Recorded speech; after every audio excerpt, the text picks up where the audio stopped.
तो जितने भी म्यूनिसिपल हॉस्पिटल हैं यानी सरकारी अस्पताल,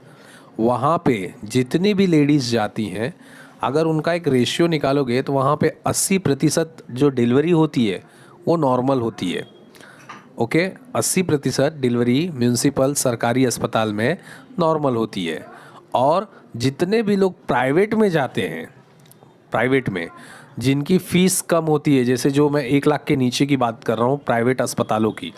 उसमें आप अगर एक डेटा निकालेंगे तो आपको 80% वहाँ पे सीजरिंग से बाल बच्चे होते हैं, यानी कि महिलाओं का पेट काट के वहाँ पे बच्चे को निकाला जाता है। तो ऐसा क्यों होता है? इसमें बहुत बड़ा रॉकेट साइंस नहीं है, सिंपल सी बात है कि जो डॉक्टर्स हैं आज उसे एक एज अ बिजनेस, सभी डॉक्टर्स की बात नहीं कर रहा हूँ मैं, कुछ गिने चुने डॉक्टरों की बात कर रहा हूँ, 100 में से 30-40% की बात कर रहा हूँ जो पैसे के लिए कुछ भी करने के लिए तैयार हैं।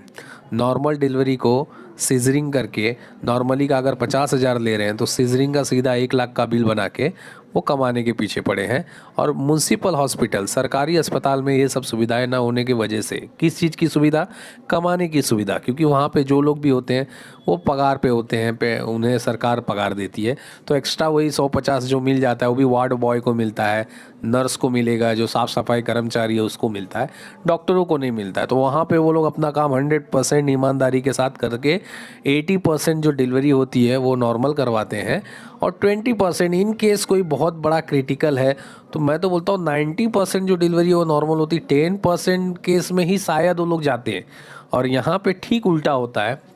प्राइवेट में, क्योंकि पैसे के लालची भेड़िए जो घूम रहे हैं डॉक्टर के भेष में, वो सब क्या करते हैं, वो सब पैसे कमाने के लिए आपका सीजरिंग करते हैं। कुछ डॉक्टर होते हैं जो प्रॉब्लम है वो समझते हैं और वो हिसाब से सीजरिंग करते हैं, वो तो ठीक है। लेकिन कुछ ऐसे भी हैं कि जो कुछ नहीं होने के बावजूद भी, यानी सब कुछ नॉर्मल है, झूठा बोल देंगे गले में नाल फंसी है, बच्चा बाथरूम कर दिया है अंदर, और XYZ रीज़न बता के वो कोशिश यही करते हैं कि भाई ज़्यादा से ज़्यादा हम लोग को सीजरिंग का ये आए जिससे हमें पैसा मिले। अभी मैं एक छोटी सी एक स्टोरी बताऊंगा, मेरी स्टोरी मैं बताऊंगा, बाहर जाने की ज़रूरत नहीं। मेरी जो वाइफ है वो प्रेग्नेंट थी,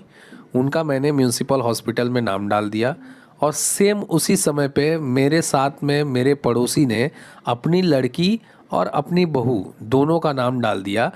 प्राइवेट हॉस्पिटल में। तो वो आके हमारा हालचाल पूछती थी, कहाँ पे नाम डाले, क्या किए, ऐसा वैसा। हमने भी उनका सब जानकारी बातचीत करते थे कि भाई आपने